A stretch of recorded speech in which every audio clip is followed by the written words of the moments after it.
मु शिलाश्री साहित्यान उद्योक्ता मंजुला त्रिपाठी साहित्यान गोटे अच्छी अभ्यास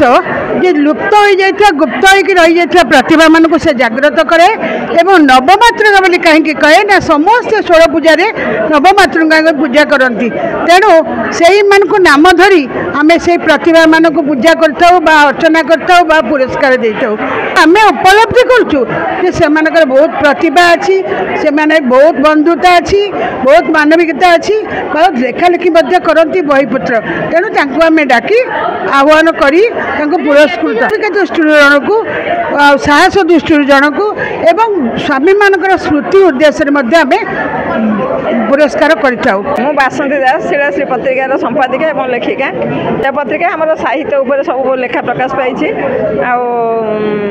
आज आम नवमातृका सम्मान था हूँ विशेष गोटे प्रोग्राम जोटा सब प्रति वर्ष आम ये दुर्गा पूजा अवसर बही उन्मोचन समय 9 जन महिला को दे था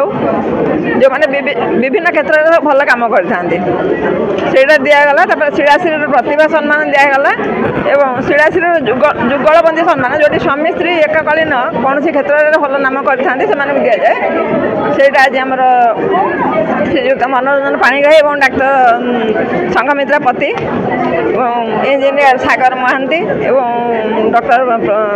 पद्मजा पट्टनायक 2 जन को दिगला प्रथम 20 जन थे ना 2000 है युवा पीढ़ी आसुँच समस्त इंग्लीश मीडियम पढ़ुं तेणु समस्त अनुरोध करी इंग्लीश पढ़ले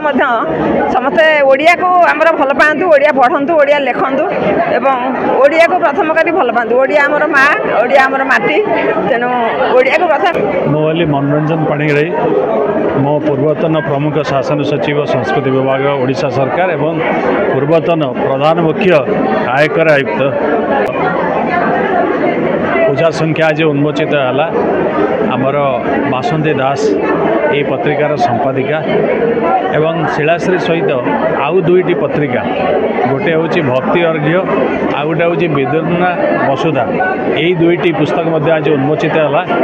एठारे भुवनेश्वर एवं ओडिया भाषा साहित्यर बहुत प्रथित जशा लेखक लेखिका माने आसते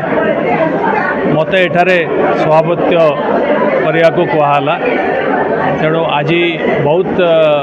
विशेषकर नारी लेखिका मानकर ये समारोह